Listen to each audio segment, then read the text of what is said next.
여러분, 요즘 60대 은퇴자, 70대 은퇴자, 80대 은퇴자 너나 할 것 없이 세금 때문에 피눈물을 흘리고 있습니다. 누군가 도와주지 않으면 집을 팔아야 되는 그런 상황에 내몰려 있는 거예요. 누군가 도와주지 않으면.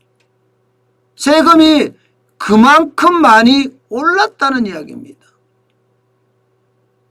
여러분, 이곳은요,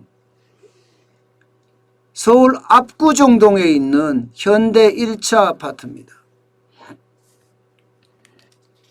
작년까지만 하더라도요, 아니죠, 작년이죠. 5년 전만 하더라도요, 5년 전. 그러니까 문재인 정부가 출범하기 전, 그때만 하더라도 여기 한 채 가지고 있으면요, 700만 원 정도, 보유세가 나왔습니다. 보유세라는 건 재산세하고 종합부동산세를 다 합친 가격입니다. 그런데 올해 내야 될 보유세는요, 2천만 원입니다. 아니 생각을 해보세요. 70대 어르신이야. 80대 어르신이야. 그런데 은퇴를 했어. 돈 버는 데가 없어. 겨우 나오는 거는 연금이야. 연금 가지고 2천만 원 낼 수 있습니까? 아니 그러면 제가 서울 압구정동이기 때문에 너는 부자기 때문에 나가라 이런 이야기예요? 너는 부자기 때문에 내도 된다 이런 이야기죠. 현금이 없는데? 그런데 더 웃긴 거는 이들이 여기에서 뭐 투기로 산 것도 아니야. 투기로 50년 동안 여기에 살았다는 50년 동안 한 집에 산 죄밖에 없는데 갑자기 세금이 5년 전에 700만 원이었던 것이 이제는 2천만 원 되면 이거 자식들한테 손 벌리기도 어렵다는 거예요. 자식들한테 손 벌리기도. 2천만 원이 적은 돈이 아니잖아요, 여러분. 700만 원은 연금을 그래도 근거리 저축해서 어떻게든 내보자 이렇게 은퇴자들은 생각을 했었습니다마는 이제는 2천만 원이 되니 한숨밖에 안 나온다. 피눈물밖에 안 나온다. 그래서 억울한 심정을 달랠 길이 없다. 이렇게까지 이야기할 정도예요. 여러분 공제해 주잖아 이렇게 이야기하잖아요. 예, 공제해 줍니다. 연령에 따라서 공제율이 좀 다릅니다. 60에서 64세 20%, 65세에서 69세 30%, 70% 이상이면 40% 공제를 해줍니다. 여기다가 주택 보유 기간에 따라 5년 이상 보유하면 20%, 10년 이상 보유하면 40%, 15년 이상 보유하면 50% 공제해 줍니다. 공제를 해주는데도 그 돈을 다 감당하지 못한다는 이야기예요. 공제를 해주는데도. 여러분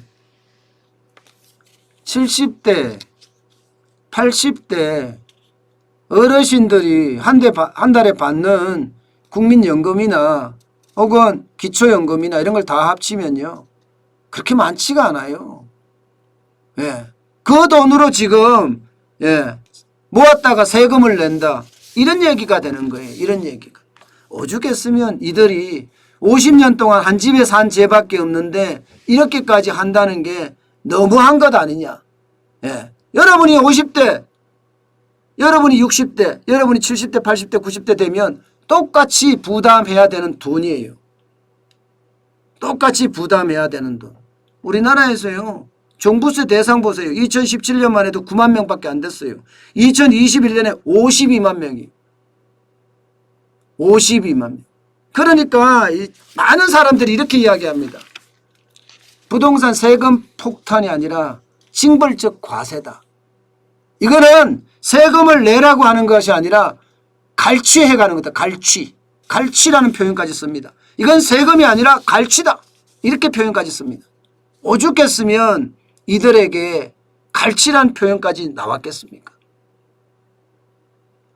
그만큼요 지금 은퇴자들은 그 어느 때보다 어렵다는 이야기예요.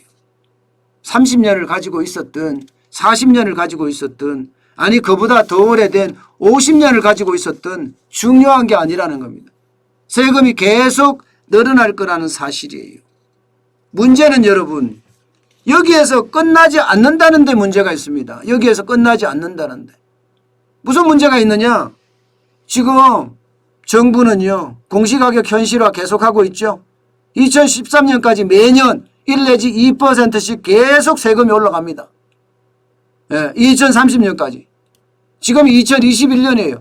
그러면 1 내지 2%씩 계속 세금이 올라가면 재산세나 종합부동산세, 이게 보유세인데 재산세나 종합부동산세도 계속 올라갈 수밖에 없다는 이야기잖아요. 그러면 문재인 정부는요, 죄송하지만 이런 표현 쓸게요. 그냥 나이 먹었으면 강남에 살지 말고 집 팔고 시골로 내려가, 이런 얘기. 강남에 살지 말고 집 팔고 시골로 내려가, 이런 얘기라니까요. 저는 그 어느 때보다가 이게 안타까워요. 거주의 자유가 없다, 이렇게 이야기할 수가 있잖아요. 대한민국에 돈 없으면 거주의 자유도 없다, 이렇게 되는 거예요. 돈 없으면 거주의 자유도 없다.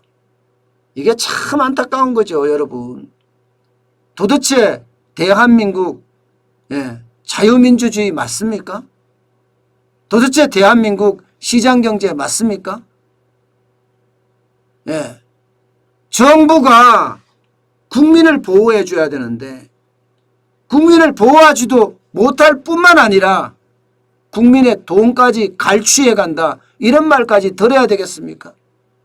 그런데 이게 현실이라는 사실이에요. 현실이라는 사실이에요.